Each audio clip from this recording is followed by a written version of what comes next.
ngomongin wayang, Hmm. aku itu sebenarnya orang baru di Pedalangan, khususnya di Buleleng. Jadi aku serius mendalami pedalangan itu kan dari 2011. 2010 udah ada niat. 2011 aku memutuskan untuk belajar ke Isi Denpasar gitu. Dan memang berniat untuk menjadi dalang di Buleleng. Dengan kisah yang heroik gitu. Kenapa demikian? Ingin beda aja sebenarnya gitu. Jadi sebelumnya itu aku bergelut di petani. Jadi karena orang tua petani, hampir 8 tahun, 10 tahun itu aku di petani. Nah, udah itu karena kita seorang petani penggarap gitu, nggak punya sawah. Ya. Ya ada kendala lah untuk kedepannya itu terkait hidup, terkait ekonomi gitu. Nah, mencobalah untuk bergerak ke sana gitu. Hanya didasari dengan suka nonton wayang. Lingkungan kita juga di sini bukan lingkungan seni. Ya. Kayak di belahan selatan lah gitu. Nah, 2015 aku serius untuk mewinten, jadi tahapan untuk mensucikan diri lah sebagai seorang dalang. Dan saya tidak nyangka waktu itu. Sekarang mewinten tanggal 25 Desember 2015. 2 hari setelah mewinten itu udah ada yang nyari wayang. Iya. Dan itu terus menerus sampai enggak sampailah 1 minggu gitu. 3 hari dan itu sampai sekarang gitu. Padahal ketika itu aku jujur aja belum banyak aku tahu tentang wayang. Jadi proses belajarku ketika di lapangan. Nah, apa yang didapat dari Isi itu hampir tidak bisa dipakai untuk wayang Buleleng gitu, karena berbeda sekali. Ilmunya yang saya bisa terapkan di sini. Jadi beberapa ilmu pedalangan yang didapat di Isi Denpasar itu bisa saya sebagai bahan acuan untuk mendalami sedikit demi sedikit gitu. Nah, mulailah saya berguru lagi gitu di para dalang, sastrawan tradisi gitu, pelaku seni gitu. Jadi aku mulai bergaul. Nah, di sanalah mulai sebenarnya bertumbuh untuk lebih serius lagi mendalami pedalangan. Jadwal pentasnya padat sekali, bagiku padat dibandingkan dengan daerah lain. Di Buleleng sangat padat. Aku dalang baru waktu itu. Ya. Sudah bisa mencapai 10 kali pentas dalam sebulan. Itu bagiku udah cukup sebenarnya kalau untuk hidup gitu. Nah, sering banyak waktu luang itu yang membuat adalah sedikit acuan untuk lebih kesana kemari gitu. Kalau ndak ngewayang aku nonton wayang gitu. Kalau ndak ngewayang aku bermain ke para guru dalang itu. Itu perjalanan awalku gitu. Nah, setelah udah mulai sedikit padat, pentas sekitar 15 sampai 20 kali, mulailah aku ada banyak tantangan di lapangan. Karena aku sedikit tahu juga kondisi Buleleng pada umumnya. Jadi cara orang-orang Buleleng melakukan ritual dengan memakai sarana wayang gitu, banyak tantangan gitu. Ada beberapa desa yang masih sangat meyakini bahwa kehadiran wayang itu memang ditonton. Itu yang menuntut saya menjadi harus lebih banyak belajar gitu.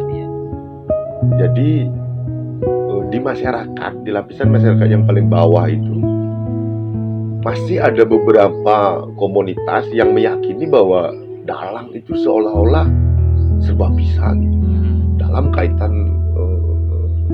kehidupan spiritual masyarakat Hindu lah gitu. Selain perande atau sulinggih, dia banyak akan bertanya, bahkan meminta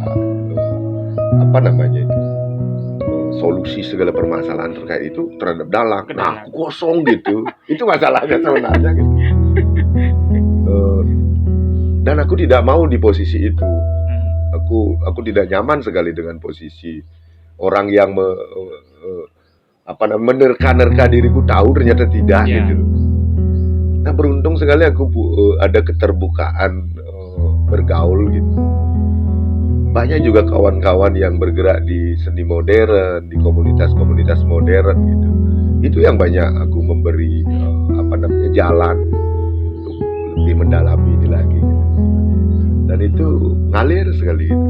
Sedikit demi sedikit aku tanpa sadar aku belajar di sana hampir setiap hari, dan itu menjadi sebuah kenyamanan dalam kehidupan gitu. Dan itu sampai hari ini juga aku masih tetap seperti itu. Setiap ada peluang apapun itu, diskusi ataukah sebuah kegiatan seni atau kegiatan apapun, ritual upacara, aku sering hadir di setiap acara-acara tersebut. Walaupun tidak sebagai apa-apa gitu. Jadi kadang hanya mendengar, kadang hanya sekedar main gitu. Bermain-main lah gitu.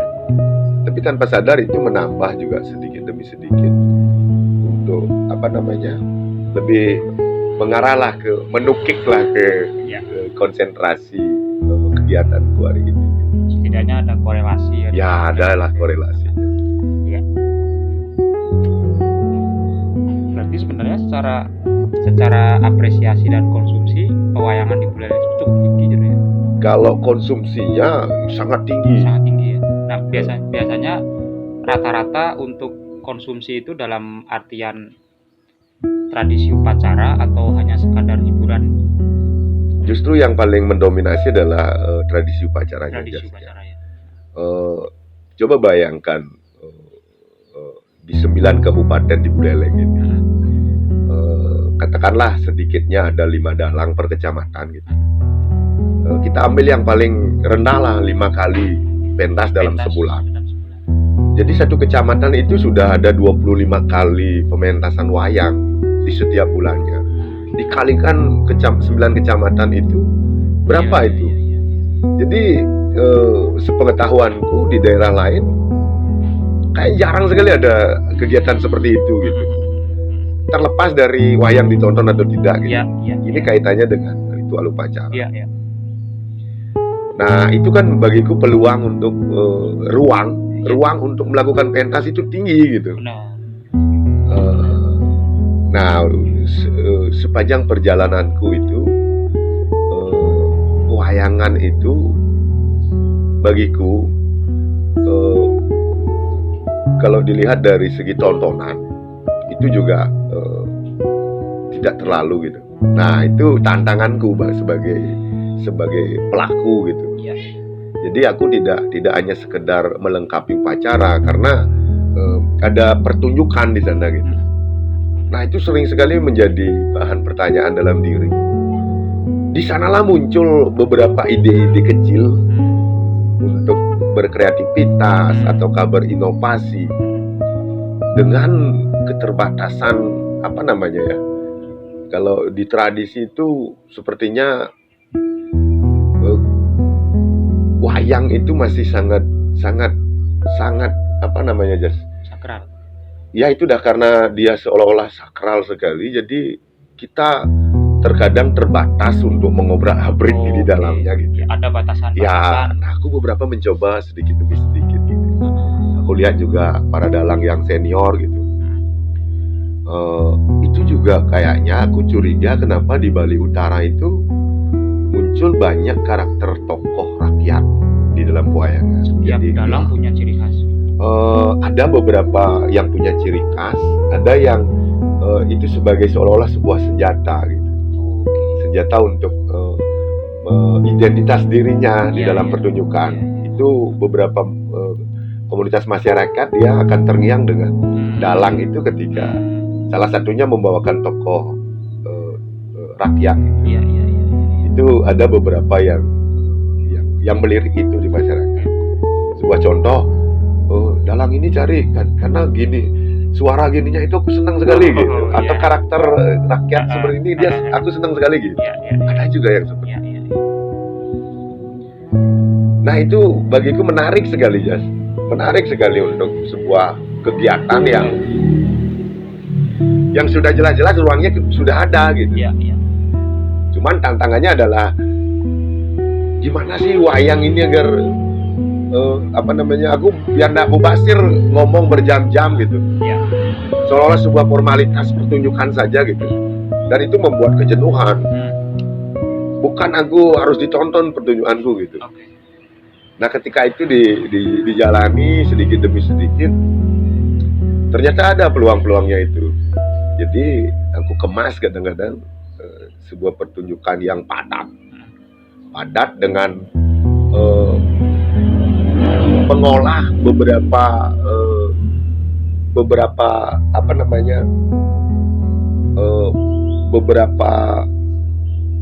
bahan di dalam pertunjukan itu, yang salah satunya adalah kemasan cerita.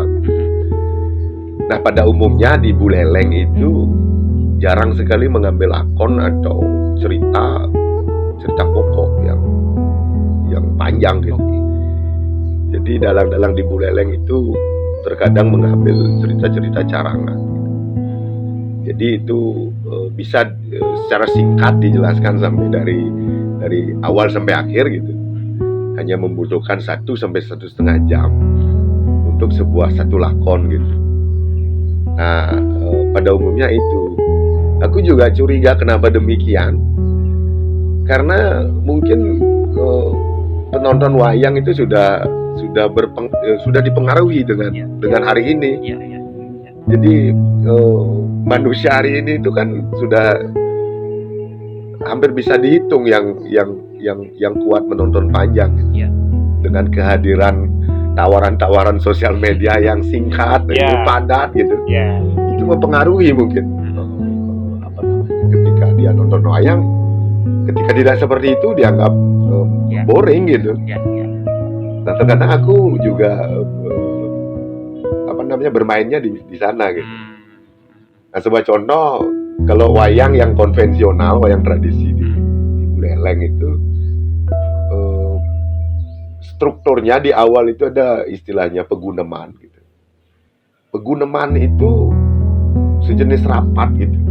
Jadi itu awalan cerita, memunculkan permasalahan. Nah itu terkadang lama gitu. Nah realnya di masyarakat ketika kita wayang megunem itu dia tidak memperhatikan gitu. Dan biasanya bahasanya juga masih bahasa ini ya. Bahasanya yang tidak dimengerti. Padahal sudah ada translatornya sebagai seorang punakawan itu. Gitu. Namun tetap juga jarang sekali yang menyimak gitu. Justru dia akan menunggu setelahnya itu gitu. Karena setelahnya itu ada adegan punakawan biasanya membawakan penjelasan lagi gitu terkait dengan peguneman yang tadi itu. Nah itu yang banyak dilihat kadang-kadang. Nah siasatku tidak mungkin aku menghilangkan itu, karena itu menurut kalau itu sebuah struktur pertunjukan, struktur dramatik itu penting di awal ya. Nah aku siasati dengan memperpadat, mempersingkat gitu.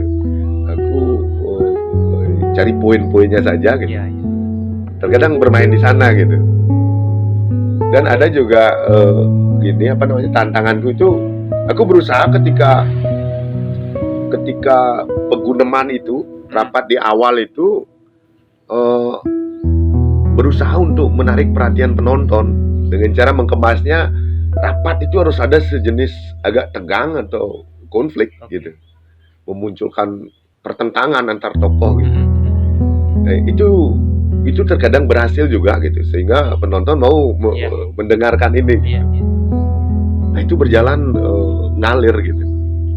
Itu gini gitu loh, struktur pertunjukan dari Paguneman itu setiap lakon memang harus ada itu, harus ada Paguneman itu harus itu kalau berbicara pakem. Iya.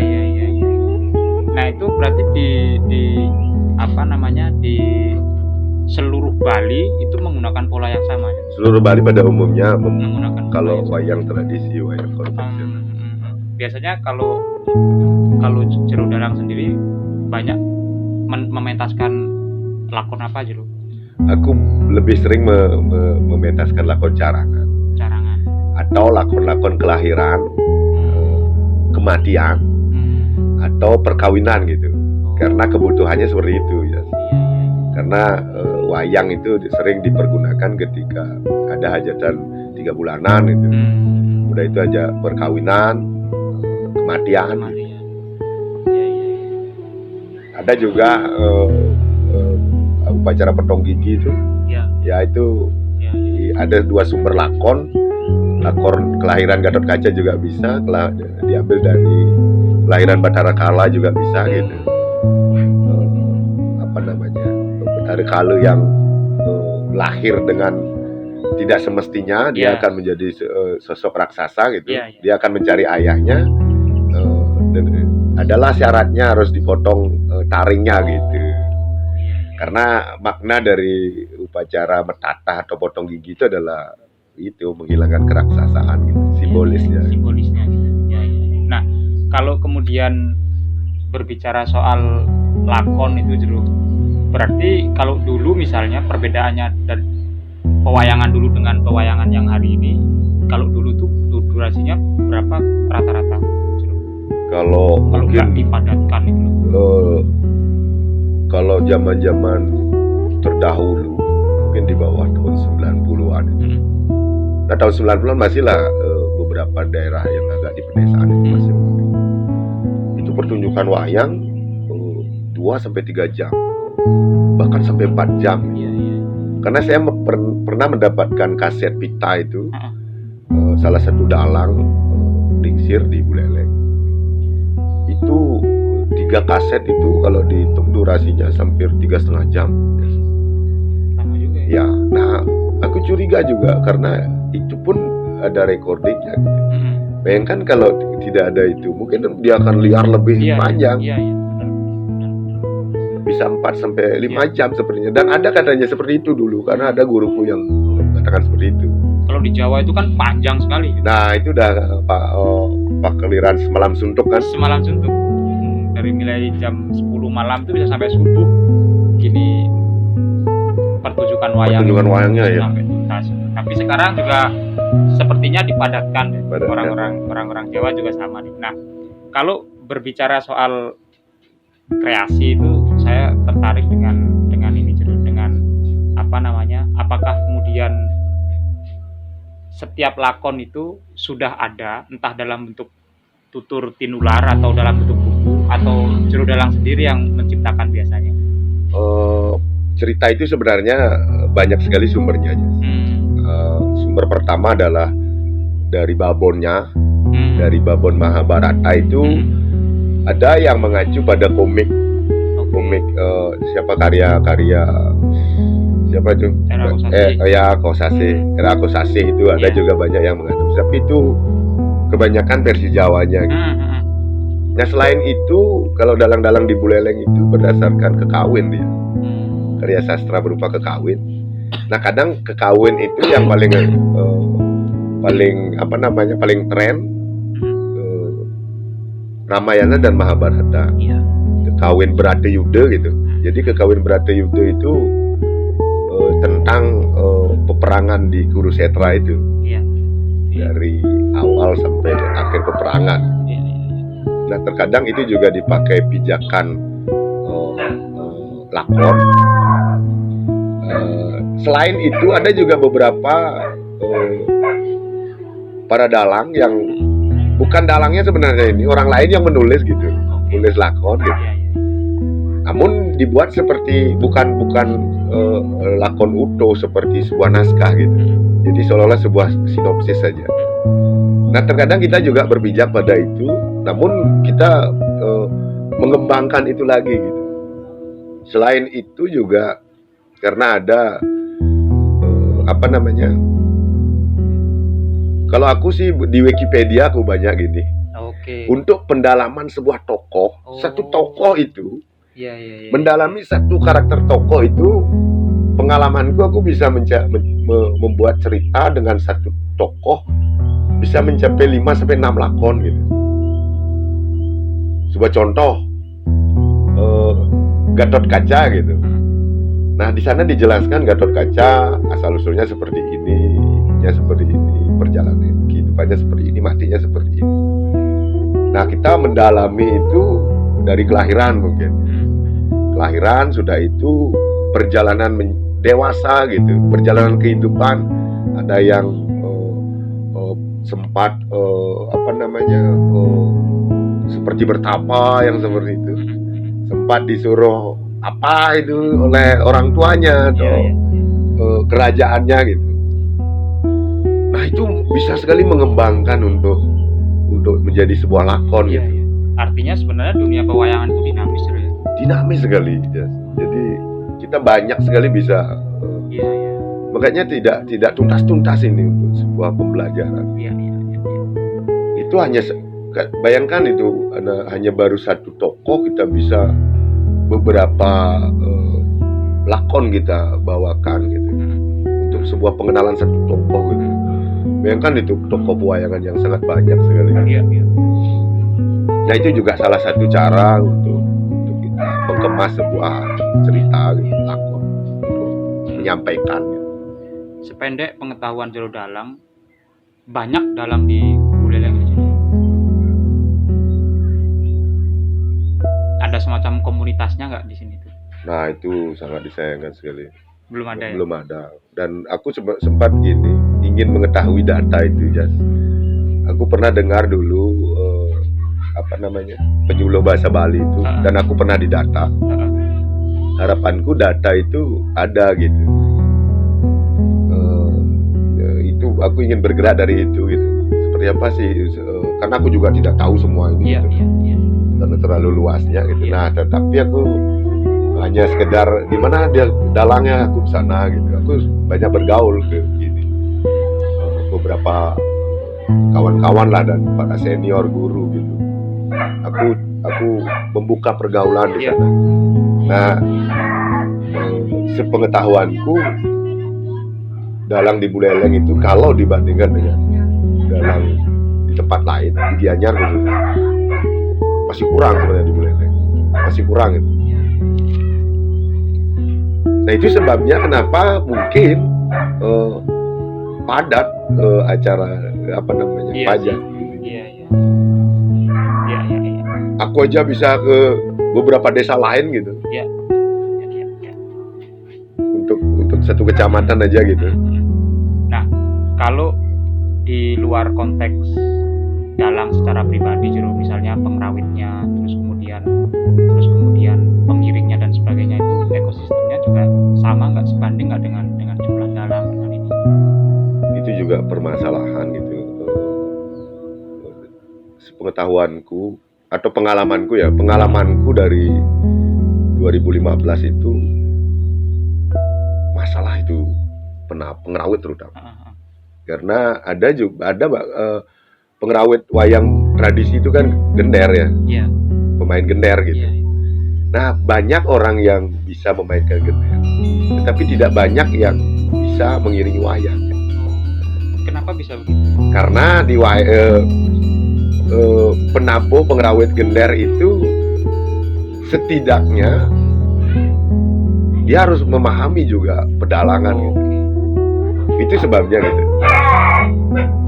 Nah, beberapa juru pengrawit gender itu tidak melewati itu. Jadi ada yang tidak tertarik, mungkin ada yang tidak mau untuk melanggar. Nah, dari beberapa itu ada sih yang berniat gitu. Dan anak muda sulit sekali gitu. Bisa dihitung dengan jari lah gitu. Iya. Kalau pembuat wayang gitu, di Buleleng ada nggak? Pembuat wayang banyak sebenarnya. Di Buleleng cukup banyak. Cuman yang pembuat wayang yang standar, kualitas seperti karya-karya leluhur dulu itu sudah menurun. Hanya beberapa yang aku temui gitu. Nah, itu juga aku rasakan gitu. Awal mula aku menjadi dalang, aku hanya sekedar mengkoleksi ini agar bisa memainkan gitu. Nah, sepanjang perjalananku aku mulai juga sudah memahami masuk gitu. Jadi kayaknya kurang bagus nih wayangnya gitu. Nah, aku bergerilya gitu Iya, iya. untuk mencari siapa sih gini yang masih apa namanya berkualitas gitu. Ada beberapa gitu. Kalau di Buleleng di mana Jero biasanya dapat wayang? Kalau saya ada kawan dari Banjar Tege, itu bagiku kualitas terbaik itu. Banjar Tege itu di Kecamatan Banjar. Ya, di Kecamatan Banjar. Desanya Ya, di Banjar Tege. Banjar Tege. Ya. Oke. Namanya Rekayasa, itu sahabat saya gitu. Saya senang dengan karya-karyanya gitu. Dan ada beberapa saya koleksi di wayang saya. Ya setidaknya kan nanti saya bisa dapat akses ke sana untuk wawancara gitu loh. Ya. Biar ini biar satu kesatuan wawancara itu utuh gitu, dari pembuat wayang, kemudian pedalangannya bagaimana, kemudian nanti di pengrawitnya bagaimana gitu. Ya, artinya sebenarnya kalau dari segi tradisi tidak perlu dicemaskan sebenarnya pewayangan di Buleleng itu ya. Hari ini ya mungkin ya. Ya. Ya mungkin ya itu tadi tantangannya, bahwa wayang sebenarnya juga tidak hanya sekadar sebagai alat pelengkap tradisi, tetapi juga harusnya itu juga menjadi semacam mungkin pembelajaran, mungkin apa ya, nilai-nilai yang terkandung di dalam cerita itu tersampai ke penonton gitu loh. Jadi tidak hanya sekedar ya nangkep wayang udah, nangkep wayang ya jenuh juga dalam nggak diperhatikan gitu kan.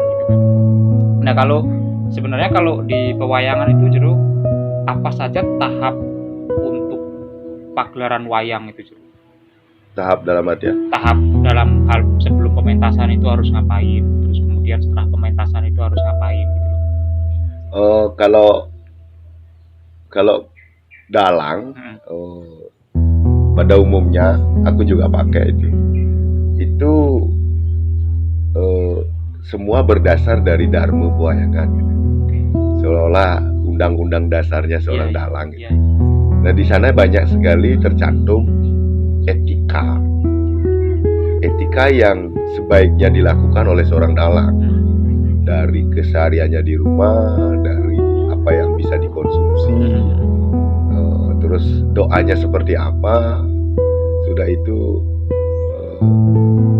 batasan-batasan respon terhadap kondisi lapangan seperti apa gitu.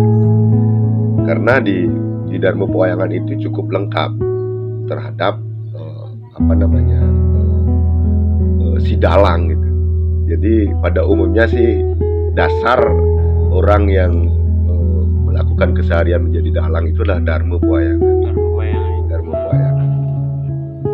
Oh berarti juga kalau di Jawa itu ada istilah semacam pantangan, kemudian juga ada istilah ngelakon itu loh Jero. Apa ya istilahnya itu ya kalau di Jawa itu, kalau orang mau jadi ini harus ngelaku seperti ini, lakunya harus seperti itu gitu ya. Itu berarti dimuat di Dharma Pewayangan.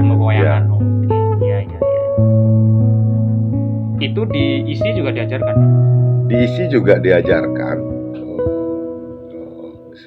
membedah sastra itu. Namun prakteknya kita baru hari ini kita lebih paham gitu. Dan seling mengkaitkan dengan logika gitu, itu menarik sekali. Karena ada juga sebuah contoh ini, dalang hanya boleh minum air ketika pentas 3 legukan gitu.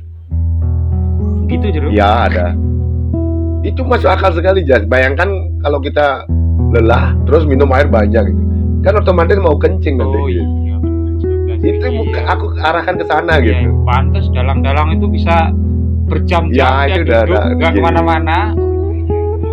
Jadi kalau dia haus gitu, minum airnya cuma gelap gitu, cukup gitu. Aku ketika aku di lapangan baru aku tahu itu. Jadi awalnya kan gini, seolah-olah nurutin aja gitu. Nah ketika di lapangan sering dipakai itu, kenapa tidak dilakukan gitu. Oh ternyata kalau lebih dari ini berbahaya untuk ini. Jadi kadang-kadang kehilangan fokus karena perut juga nggak nyaman gitu. Kan sering kita gini mungkin kebanyakan makan atau gini gitu. Sama halnya dengan makan, nggak boleh makan jeroan yang seperti itu. Itu arahnya ke kesehatan gitu, karena pekerjaan kita kan duduk lama gitu. Tadi lupa sedikit Jero terkait dengan cerita-cerita lakon itu. Jero Dalang sendiri itu menuliskannya atau menghafalnya? Beberapa aku ada yang ditulis gitu. Oke. Kalau cerita agak rumit, itu kadang-kadang aku tulis gitu. Namun menariknya tidak selesai langsung itu, bukan naskah saya pentaskan, bukan itu. Tapi ketika coba dulu ini ternyata berubah, aku bisa balik-balik lagi gitu. Ya. Itu aku revisi lagi gitu. Oke. Nah itu ada beberapa yang aku naskahkan gitu. Nah kalau Jero Dalang sendiri, tokoh rakyat yang paling terkenal itu apa tuh Jero? Maksudnya? Menjadi ciri khas Jero Dalang. Menjadi ciri khas saya orang-orang nih ya yang sering menanggap wayang itu. Ya. Aku dia yang mengatakan seperti itu. Aku biasanya nyaman sekali membawakan tokoh Sembroli gitu. Oh, pantas disebut sebagai itulah Sembroli gitu ya. Dijuluki Dalang Sembroli. Itu juga ada sejarahnya sebenarnya, Jas. Sejarahnya gini sebenarnya, itu bukan karya saya gitu. Ya. Saya hanya sekedar mempopulerkan saja. Sejarahnya seperti ini, saya mempunyai seorang guru. Saya senang sekali melihat pertunjukannya ketika dia membawakan tokoh Nyer-Nyer namanya. Ada yang mengatakan Nyer-Nyer, Manyar gitu. Pasangannya adalah Nang Klepus atau Klaudan gitu. Nah, guru saya itu membawakan tokoh itu menarik sekali gitu. Saya senang sekali gitu. Jadi saya tunggu-tunggu itu ketika beliau mementaskan wayang, ketika adegan itu ada saja kejutan-kejutan menarik gitu. Iya. Nah, ketika dia di dalam pentasnya itu, Nang Klepus atau Klaudan ini menyebut Nyer-Nyer ini ada Sembreloli gitu. Kayak julukannya Sembreloli gitu. Nah, aku itu adopsi gitu. Sembreloli sulit sekali mengatakan gitu, kurang sederhana gitu. Ya. Aku buat Sembroli gitu. Nah, itulah aku pakai tokoh imajinatif ketika aku lulus tugas akhir di isi gitu. Sembroli gitu. Itulah seorang tokoh yang urakan gitu, dia ingin belajar wayang sehingga dia sampai belajar dan akhirnya dia akan menjadi dalang. Ya. Ketika aku selesai pentas ya, ke belakang panggung itu dicari aku sama dosenku yang namanya Pak Kodi gitu.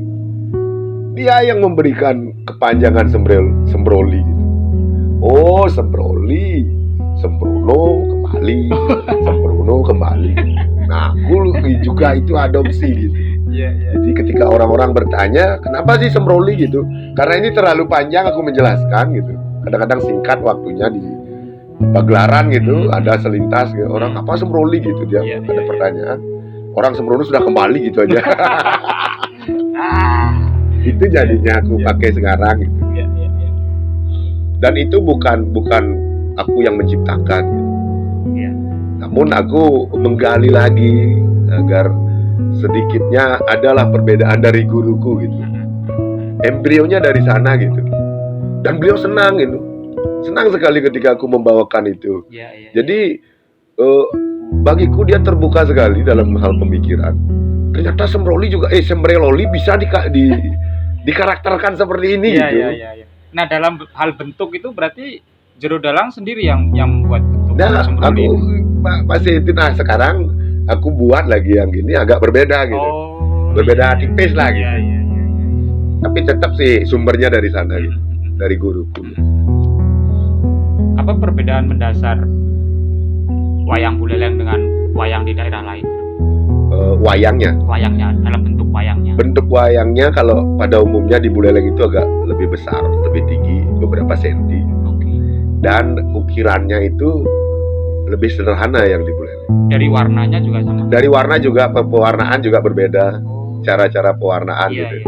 kombinasi warna gitu, memiliki kekhasan tersendiri Iya, gitu kalau Buleleng. Karena kalau di Jawa itu kan Solo misalnya anomanya warnanya putih. Kalau di Yogyakarta beda lagi dia. Ya, Kalau di Solo Bima itu nggak pakai warna. Kalau di Yogyakarta warnanya hitam gitu loh. Iya. Ada ciri khas gitu begitu ya. juga ya. Nah kalau di Jawa itu kan ada dua jenis wayang gitu. Ada wayang yang besar yang biasanya memang dipentaskan untuk panggung hiburan, dan dia mementaskan Ramayana dan Baratayuda. Nah, ada satu wayang yang disebut sebagai wayang kerucil, wayang yang kecil. Itu khusus untuk ruwatan. Nah, itu sejauh ini saya tidak pernah menemukan cerita lain kecuali kelahiran Bathara Kala dan kematian Bathara Kala. Nah, kalau di Buleleng atau di Bali pada umumnya itu ada nggak perbedaan seperti di Jawa itu? Secara umum enggak sih, Jas. Namun belakangan ini ada beberapa dalang yang populer. Dia membuat wayang yang lebih besar gitu. Nah, kemungkinan di Jawa juga seperti itu. Mungkin dalang wayang-wayang dulu itu kecil-kecil gitu ya. Mungkin ini adalah sebuah kreativitas dalang gitu. Iya. Untuk untuk lebih menarik gitu. Iya. Nah, ada beberapa kawan-kawan gitu yang membuat wayang yang lebih besar dari ukuran proporsionalnya. Kalau di Buleleng apa bahan dasar pembuatan wayang? Kulit sapi. Tetap kulit sapi. Ya, kulit sapi. Nggak ada yang kayu. Nggak ada yang kayu. Kulit kerbau pun jarang. Nggak ada. Iya. Pada umumnya ya. Tapi kalau dari bentuk wayang ada perbedaan dari Buleleng dengan daerah lain. Kalau secara ritual tahapan dharma pewayangannya itu sama. Pada umumnya sama. Isinya juga sama. Iya. Nah, sekarang gini Jero, distribusi wayang itu selain tradisi, selain untuk ritual, ada nggak di luar tradisi dan ritual untuk distribusi pewayangan di Buleleng? Itu sangat jarang sebenarnya. Jarang. Mohon maaf saya potong dulu. Misalnya 17-an Agustus. Ya. Atau ulang tahun pemerintahan gitu. Sempat itu aku juga sempat hadir di acara-acara itu. Cuman nggak banyak lah aja. Belakangan ini hampir nggak pernah gitu. Nah, itu juga kadang-kadang aku yang bikin ruang sendiri gitu. Bergaul dengan teman-teman gitu, aku bawa wayang gitu. Oh, berarti sejauh ini wayang itu misalnya belum pernah hadir di PKB. Hadir ya. Hadir ya. Tapi secara khusus festival pewayangan gitu itu belum ada. Di Buleleng belum ada. Ya, di provinsi sempat diadakan itu. Ada beberapa event-event seperti itu. Itu di provinsi. Iya. Nah, biasanya gini nggak, Jero? Naur sesangi yang gitu-gitu tuh ada nggak yang naur sesangi nangkap wayang? Banyak sekali. Banyak sekali itu. Ya, berarti masih banyak. Sebenarnya kalau dibandingkan dengan kesenian yang lain, misalnya tari-tarian, terus kemudian barong gitu misalnya, berarti wayang ini sebenarnya ekosistemnya dia lebih sehat daripada kesenian-kesenian yang saya sebutkan tadi itu dulu. Kalau di Buleleng wayang itu masih sehat begitu. Terlepas dari wayang ditonton atau tidak ya. Iya, terlepas dari wayang ditonton atau tidak itu urusan lain lah. Ya. Kayak di Jawa juga gitu deh. 17 Agustus gelar wayang. Ada yang nonton, tapi kan kemudian juga itu persoalannya. Apakah dia beneran nonton atau ikut-ikutan dan sebagainya kan kita nggak tahu. Ya, saya membayangkan juga bahwa wayang di Buleleng jika dibandingkan dengan Jawa, saya pikir sebenarnya lebih sehat di sini karena ada korelasinya dengan ritual. Kalau di Jawa itu sepertinya sudah mulai berjarak dengan ritual itu. Hanya wayang kerucil aja, hanya wayang ruwat, hanya orang wayang ruwat aja. Nah, biasanya kalau setahu saya wayang ruwat itu kan digelar ketika yang punya hajat itu punya halangan. Misalnya kalau dulu saya diceritain kakek itu kalau perempuan kemudian masak, dangdangnya itu jatuh, itu harus harus nangkap wayang, harus diruat gitu. Terus kemudian juga anak laki-laki satu, anak perempuan satu, kemudian anak ontang-anting itu satu perempuan satu laki-laki, yang gitu-gitu. Nah kalau di Buleleng ada nggak Jero? Itu udah membuat juga padatnya ini, ya. Karena ketika di apa ya katakan itu mantra ya, doa ya, doa untuk membuat air suci ini, perwatan itu disebutkan di sana. Maka Om Astu Pungku nama pujinya, doanya Astu Pungku gitu. Astu semua ya, Astu Empungku gitu. Empungku itu dua kata itu. Dijadikan dua kata gitu. Oke. Padahal tiga bagian itu. Astu, empu, engku gitu. Astu semoga, empu itu guru gitu. Guru, engku aku gitu. Jadi guru dalang adalah Siwa gitu. Nah diyakini di Bali itu Siwa itu sebagai pelebur. Om Astu Pungku Dangasari Sang Yang Siwa Merte Batare Siwa ngeluarakan sehananeng larur ke malu betang-betang. Maka nguni wetu wilawandi cari koton cari sindu landap ukir. Itu semua itu. Nah itu kan semua dibuat wayang gitu. Iya. Maka nguni Sakriani justru durjana cetik mandi orang kena racun. Iya. Mas tandap basang orang kena ini racun ular gitu. Udah itu kelahiran juga gitu. Undang-anting, pendawul, laki-laki 2 orang, pacoran tatakan batu gitu, senan peg gitu, itu juga ada sama sebenarnya gitu, karena sumbernya dari sana juga. Oh iya.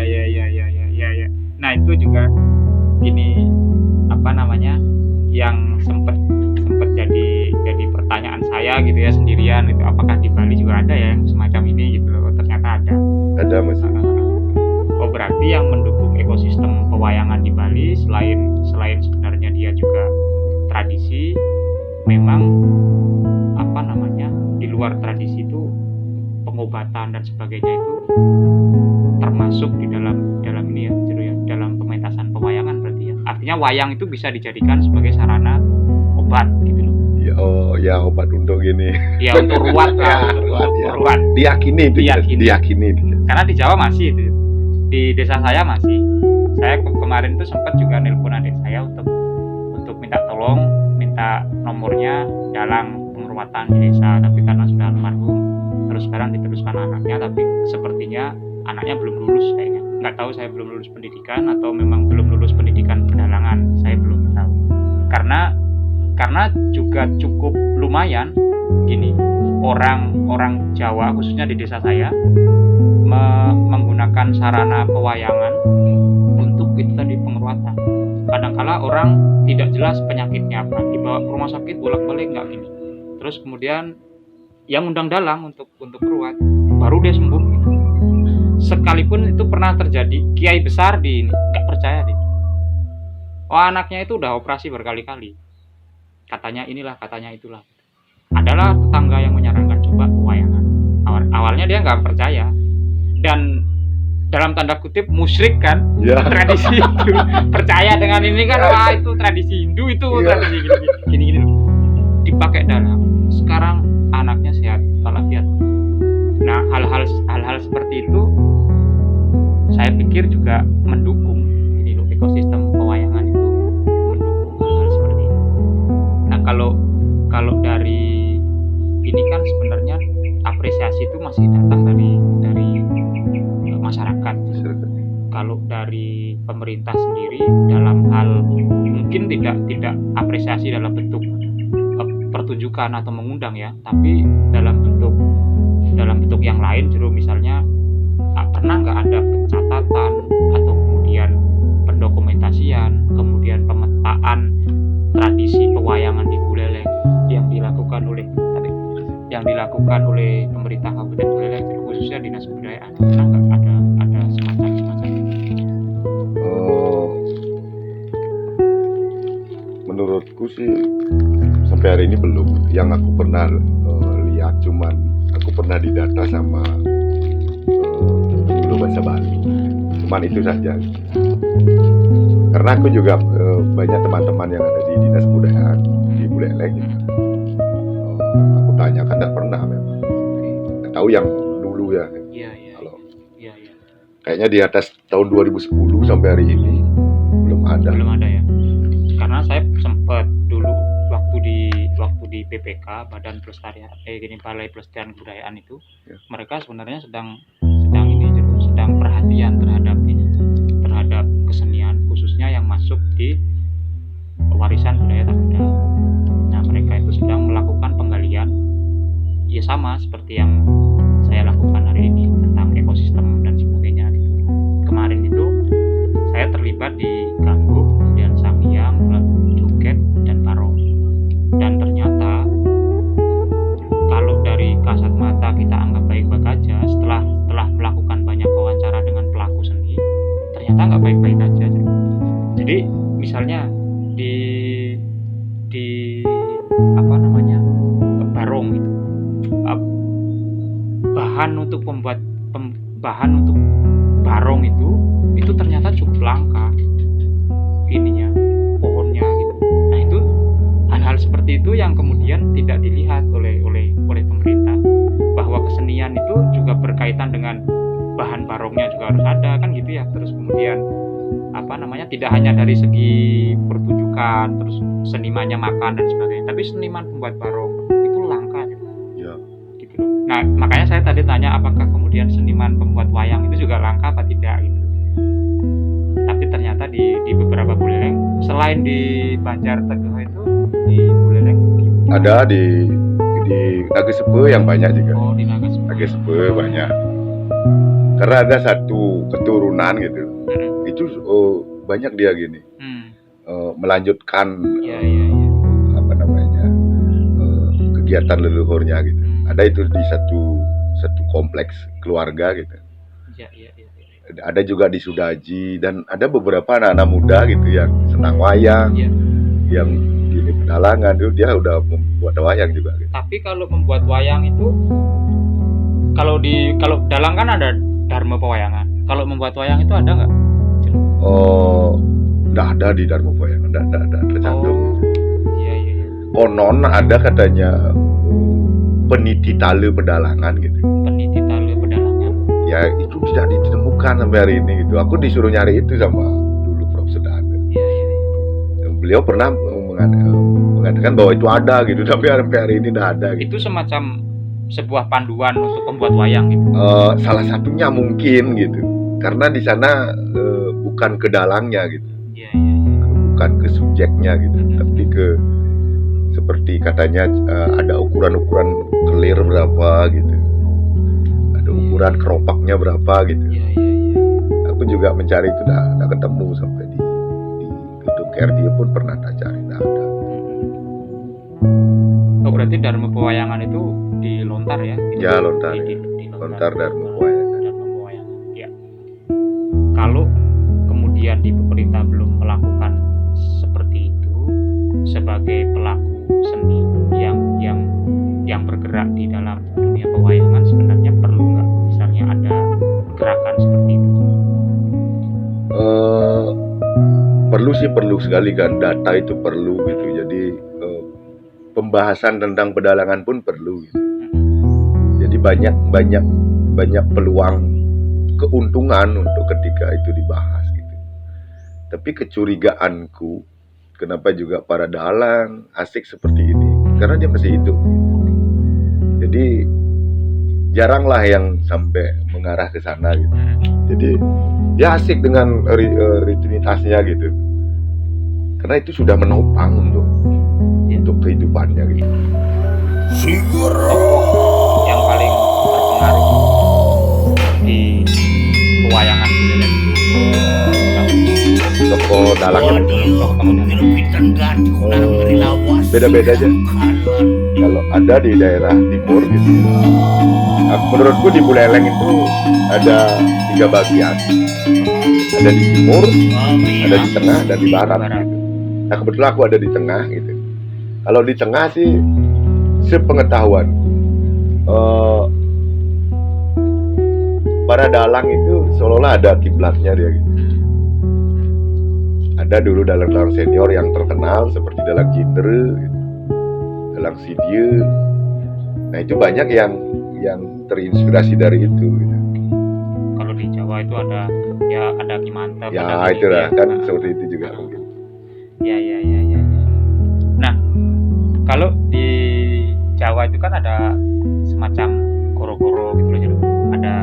Ada ya hiburan selingan yang kemudian tidak menggunakan bahasa Jawa yang halus seperti yang disampaikan oleh Arjuna, seperti yang disampaikan oleh Krishna. Kalau di Buleleng ada nggak gitu? Perbedaannya kalau di Jawa itu kan adegan goro-goro mengkhusus dia. Adegan punakawan itu ya. Itu terlepas lah dari gini gitu. Dari cerita kadang-kadang. Ya, makanya ada beberapa penonton wayang itu kan sebelumnya dia tidur gitu. Dan dia disuruh bangunin ketika adegan goro-goro. Karena kalau di Bali adegan goro-goro itu dia tidak menjadi satu kesatuan utuh gitu. Tapi nah sebuah contoh habis Peguneman itu ada goro-goro kecil gitu. Nanti ketika sudah di pembabakan yang berbeda itu ada juga lagi gitu. Iya. Oh, berarti kalau struktur cerita pewayangan di Bali atau di Buleleng itu dari Peguneman terus kemudian apa tahap selanjutnya aja? Struktur ceritanya. Ya, kalau yang umum itu kan diawali dari sebenarnya yang bawah itu musiknya dulu gitu. Jadi diawali dari menyalakan blencong, udah itu gendernya ini mulai menabuh itu sebagai pembuka gitu. Di sisi lain itu juga nunggu agar apinya itu lumayan besar. Nah setelah itu ada istilah ngigel kayonan gitu, menarikan kayonan. Cuman di Buleleng sangat simpel sekali gitu. Bahkan tidak seperti tarian kayonan gitu. Simbolis saja gitu. Nah setelah itu ada jejer wayang itu mengeluarkan wayang semua yang ada di keropak gitu. Nah setelah itu ada petangkilan namanya gitu. Petangkilan itu wayang mulai masuk ke kelir gitu, yang akan menggunam, yang akan rapat gitu. Setelah itu sudah masuk di dalam, ada doa-doa dalang gitu. Doa-doa dalang karena di dalam pewayangan ini nantinya akan berbahasa semuanya gitu, berbahasa kasar. Bahkan dalang pun ketika membawakan tokoh antagonis dia harus mencaci tokoh-tokoh baik, bahkan dewa gitu. Nah itu tidak kena sosok gitu, artinya sudah ada permohonan maaf sebelumnya. Itu juga dilakukan. Setelah itu membawakan sejenis sinopsis kecil gitu. Jadi sinopsis kecil dari lakon yang akan dibawakan, dari judul, misi-misinya apa gitu. Namun tidak ke arah kesimpulannya gitu. Nah dimulailah dari rapat. Setelah rapat ada adegan punakawan gitu. Nah di sana mungkin mirip dengan adegan goro-goro, namun tidak terlepas dari benang merah cerita gitu, seputaran itu saja gitu. Itu keunikan dalang masing-masing gitu membawakannya gitu. Nah setelah itu ada pembabakan gitu, babak kedua gitu. Nah di Buleleng terkadang jarang orang membawakan 2 babak ini, bisa 3 babak gitu. Itu uniknya pada umumnya di Buleleng. Bukan sangat sederhana, artinya ada permasalahan di tokoh protagonis, udah itu dijabarkan di tokoh antagonis, bertemu sudah selesai, bukan seperti itu. Namun di Bali Utara, di Buleleng pada umumnya itu mencapai 3 babak. Jadi sebelum mencapai permasalahan yang utama, di perjalanan kadang-kadang ada permasalahan kecil gitu. Bahkan tidak menutup kemungkinan menipu penonton. Oh ternyata bukan ini masalahnya gitu. Dia mau kesini gitu. Contoh dia akan mencari sesuatu, bunga atau air suci. Di perjalanan air suci itu diambil dari orang lain lagi gitu. Ya. Sehingga orang lain itu ternyata siapa? Oh, tujuannya dia untuk mengenal dirinya. Oh, kita bersaudara gitu. Akhirnya sama-sama lah datang ke sebuah upacara gitu mungkin gitu. Jadi lakon wayang itu di Buleleng itu kadang-kadang seperti itu dia gitu. Tidak hanya sekedar sederhana 2 pembabakan itu. 3 sampai 4 babak biasanya. Oke. Nah, kalau di Jawa itu kan saya pernah beberapa kali mendengar ini ngobrol dengan dalang ketika dia sudah pentas. Dulu masih kakek almarhum, masih sering ngajak saya nonton. Itu pernahlah suatu kali ada ucapan bahwa ada beberapa lakon yang dalang itu tidak berani mementaskan. Hanya beberapa dalang aja yang berani mementaskan. Misalnya kalau di Jawa itu ada lakon namanya Semarobong. Semarobong itu jero dalang-dalang muda itu nggak berani membawakan itu. Nah, ada nggak lakon-lakon di Buleleng khususnya di Bali yang sama juga dengan kasusnya sama nggak dengan di Bali? Di Jawa? Ada, sama juga sebenarnya, cuman berbeda. Di Buleleng itu ada jenis-jenis ruatan yang khusus gitu. Contoh kelahiran pada saat bersamaan dengan kelahirannya Bathara Kala gitu, yang disebut Sapulegen. Sebenarnya bukan tidak bisa dipintaskan oleh orang anak muda. Iya. Karena lakon itu adalah lakon yang paling serius gitu. Oh iya, mungkin di Jawa juga. Ya, jadi penanggap itu tidak membuat main-main ini gitu. Iya. Karena ini akan dilakukan oleh seorang dalang yang matang gitu. Iya. Itu juga batasannya gitu. Selain itu ada juga lakon Sudemale gitu. Kalau di Bali Utara ada yang beberapa yang memang dia meminta ruatan Sudemale gitu. Nah, itu juga mengkhusus dia, tidak serta-merta dilakonkan di acara yang lain gitu. Yang ketiga ada lakon Bimeswarga gitu. Nah, karena lakon Bimeswarga ini terkait dengan upacara penyucian roh leluhur gitu. Nah, itu acara utama di sebuah hajatan Pitriyanya. Nah, jadi tingkatan upacara Pitriyanya yang terakhir itu disebut nyekah atau maligi atau ngeroras. Nah, kalau di sana ada hadir pertunjukan wayang, lazimnya memakai lakon Bimeswarga, perjalanan Bima untuk mensucikan orang tuanya gitu, mensucikan roh orang tuanya gitu, Nah, itu tertanam di masyarakat. Dia akan mencari dalang-dalang yang diyakini mapan gitu. Mungkin sama dengan cerita tadi bukan tidak bisa dilakonkan gitu, bukan sembarangan gitu. Tapi itu sebenarnya kalau di Bali itu karena dulu itu kakek pernah bilang, misalnya Semar bangun kayangan itu kalau nggak Kinarto Sabdo sama si siapa yang dalang terkenal dulu itu, kok lupa saya, sebelum Bimantep itu lupa saya, Anom Suroto ya. Itu nggak ada yang berani. Nah, itu kan dia kan dalang senior itu kan. Iya. Sudah mapan lah gitu. Mapan gitu loh. Di mata masyarakat. Bener. Gitu. Masyarakat pendukungnya. Iya. Oh, yang mungkin ke sana arahnya mungkin. Iya. Jadi itu juga salah satu sopan santun bagi pemula gitu. Ya, paling kalau dalang-dalang muda itu mereka berani lah mementaskan Petruk jadi ratu. Ya, gitu ya. Pasti gini bisa dia misalnya menirukan gaya-gaya almarhum Swarginya si Seno Nugroho gitu bisa lah dia. Tapi kalau sudah ke Dewa Ruci dan sebagainya itu mereka kayaknya enggak dulu deh gitu loh. Kemungkinan itu tergolong naskah berat ya. Mungkin ya. Jadi takutnya mungkin tidak nyampai gitu. Ya, tapi di masyarakat ya, itu tengah gitu. Nah, arahnya ke sana gitu. Itu kan terjadi di pendidikan apapun gitu. Jangan ke sana ya, di sana gini. Dia tidak menjelaskan gitu. Padahal ada hal menarik di belakangnya gitu. Kenapa demikian? Beralasan sekali gitu. Cuman dibuat seperti itu gitu. Ya, kalau istilah orang Buleleng mungkin ya itu tenget itu, dalang baru jangan dulu. Ya. Mungkin seperti itu.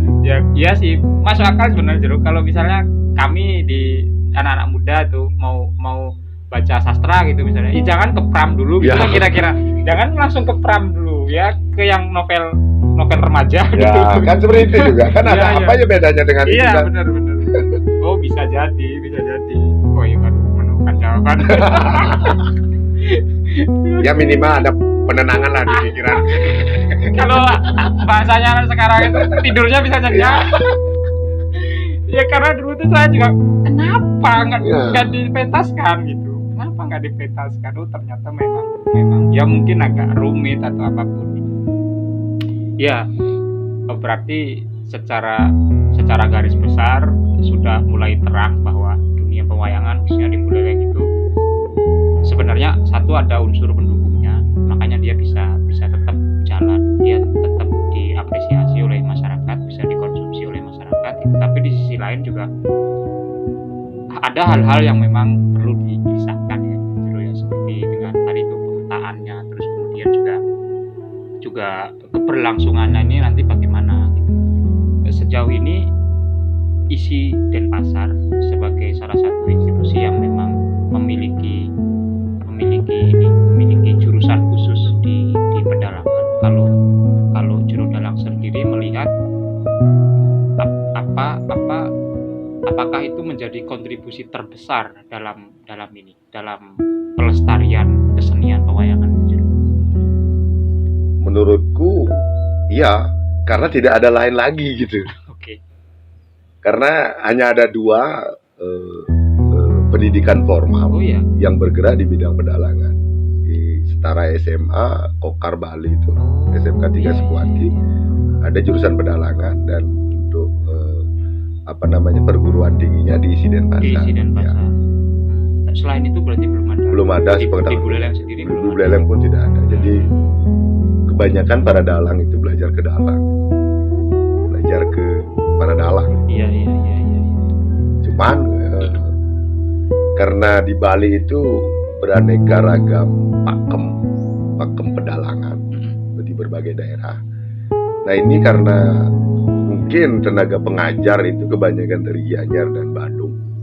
Jadi seolah-olah itu yang mendominasi pakemnya gitu. Jadi pembelajaran yang didapat itu. Jadi seperti ada semacam penyeragaman jadinya ya. Ada ya, itu juga perlu dipertanyakan. Seperti di Barong itu yang terkenal kan Barong Putih Seraya. Ya. Padahal kan sebenarnya ada banyak pilihan lain. Iya. Ada positif negatifnya bagiku Jas. Itu juga salah satu untuk mempermudah kita untuk belajar. Itu salah satunya gitu. Cuman takutnya kan memangkas kekayaan gitu. Memangkas kekayaan.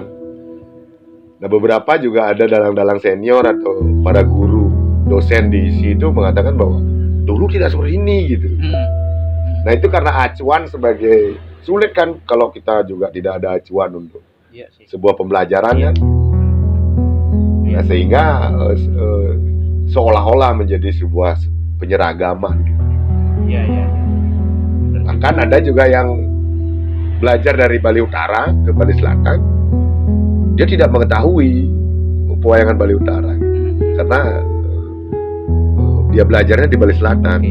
Berarti regenerasi itu selain jalur formal institusi juga ada semacam regenerasi non formal seperti ada secara otodidak lah ya. Nyantri ke dalang gitu ya. Ada proses seperti itu.